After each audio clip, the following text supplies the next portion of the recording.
The smell of roast turkey and freshly baked pumpkin pie filled my parents' suburban home as another Thanksgiving gathered the Sullivan family around the dining table. I adjusted my simple sweater, feeling distinctly underdressed among my siblings' designer outfits and expensive watches. "Pass the gravy, little brother," Marcus called out, his Rolex catching the light as he reached across the table. "Oh, and did I mention? Anderson and Mills just promoted me to Senior VP of Acquisitions." Our mother practically glowed with pride. "That's wonderful, sweetheart.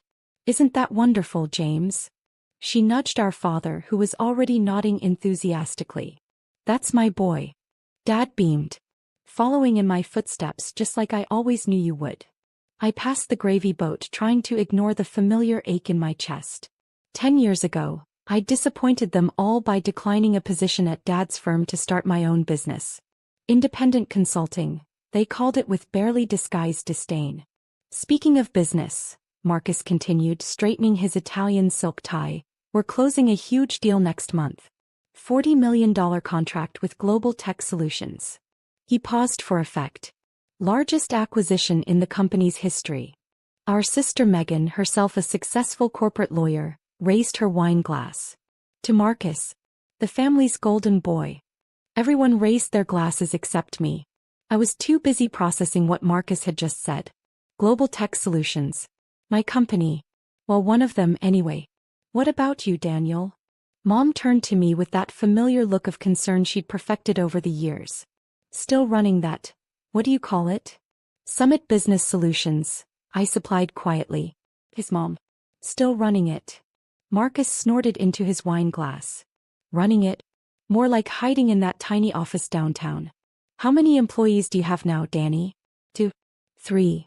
"Something like that," I replied, thinking about the 300 people working across my companies, none of them knowing that the mysterious DS Wright who signed their paychecks was actually Daniel Sullivan, the family disappointment. "You know," Marcus leaned forward, his voice taking on that condescending tone he'd mastered since childhood, "Anderson and Mills is always looking for good people. I could put in a word, get you a real job. Starting salary is only 6 figures, but it's better than whatever you're making with your little consulting thing." 6 figures. I suppressed a smile, remembering the 8-figure deal I'd closed just that morning. But they didn't need to know about that. "Not yet." "Thanks, but I'm good," I said, reaching for the mashed potatoes. "Good." Marcus laughed loudly. "Danny, real executives make millions. They drive luxury cars, live in penthouses, make deals that actually matter. When was the last time you closed a deal worth more than a few thousand?" If he only knew about the contract sitting on my desk waiting for his signature tomorrow. The one that would determine whether Anderson and Mills survived the next quarter. "Leave him alone," Mom sighed. "At least he's trying. We can't all be as successful as you, Marcus." Dad nodded sagely. "Some people just aren't cut out for big business. Nothing wrong with that, son." He patted my shoulder sympathetically. "As long as you can pay your bills, right?" I thought about my multiple homes, the private jet I'd bought last year, the offshore accounts that would make Marcus's yearly bonus look like pocket change. "Right, Dad? Just paying the bills." "Well, I have more exciting news," Marcus announced, clearly tired of discussing my mediocre career. "About that global tech deal. I'm meeting with their CEO tomorrow. Nobody knows who they are, very mysterious, but I've got it handled. By this time tomorrow, I'll have their signature on the dotted line." I took a sip of water, hiding my smile. Tomorrow's meeting would certainly be interesting. "That's the difference between us, Danny," Marcus continued, warming to his favorite topic, my failures. "I'm out there making real moves, changing the business landscape, while you're probably still working on spreadsheets for local shops." Our cousin Peter chimed in from across the table. "Hey, those shops need help too.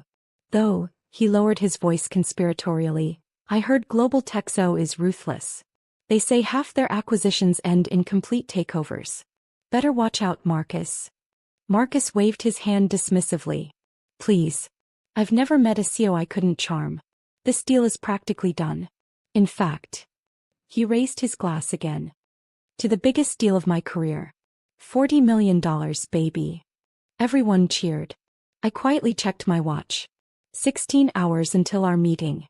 "Don't you want to celebrate your brother's success?" Mom nudged me, frowning at my untouched wine glass. "Oh, I'll celebrate tomorrow," I said softly. After the contract is signed. Marcus mistook my meaning and grinned. Tell you what, little brother. Once this deal goes through, I'll take you to my tailor. Get you a proper suit. Can't have you looking like a small-time consultant forever. I glanced down at my casual sweater, remembering the custom-made suits hanging in my penthouse closet. The ones I wore to board meetings where I made decisions that affected thousands of careers, including very soon my brother's. Thanks, Marcus. That's generous of you. That's what successful brothers do. He laughed. We take care of the family underachiever. As dessert was served, Marcus held court, detailing his plans for after the global tech acquisition. New house, new car, maybe even a small yacht. Mom hung on every word while Dad beamed with pride. I stayed quiet, eating my pie and thinking about the documents waiting in my office. The ones that would show exactly who the real underachiever was. The next morning, I arrived at Global Tech's headquarters 2 hours before the scheduled meeting. My real office, not the small downtown space Marcus thought I worked from. The top floor of a gleaming skyscraper, where floor-to-ceiling windows offered a panoramic view of the city. Good morning, Mr. Wright. My executive assistant Sarah greeted me, already at her desk. Your brother's team arrived early. They're waiting in the main conference room.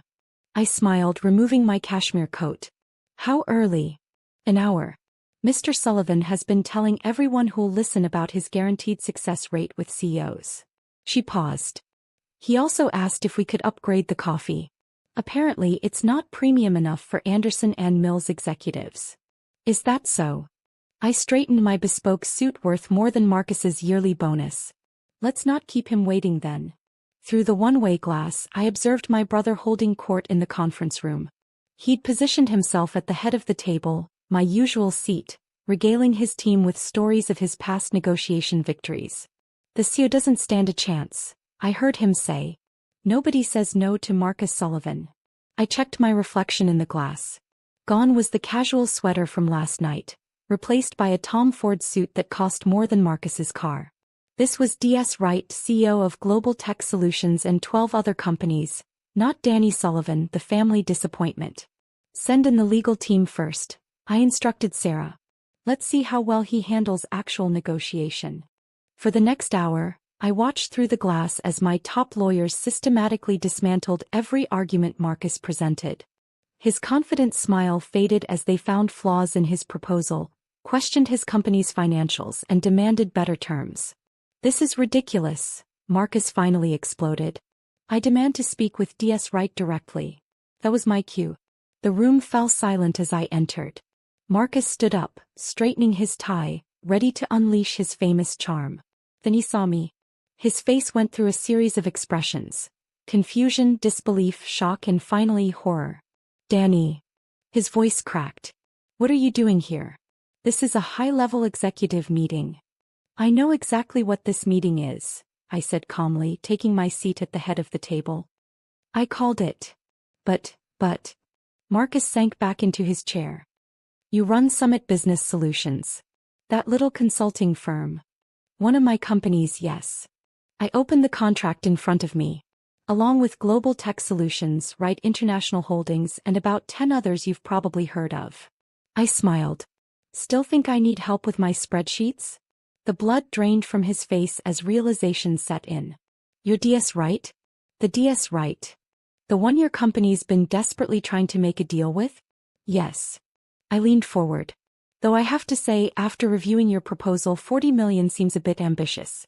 Especially given Anderson and Mills' current financial situation. Marcus swallowed hard. What do you mean? I gestured to my legal team who distributed new documents.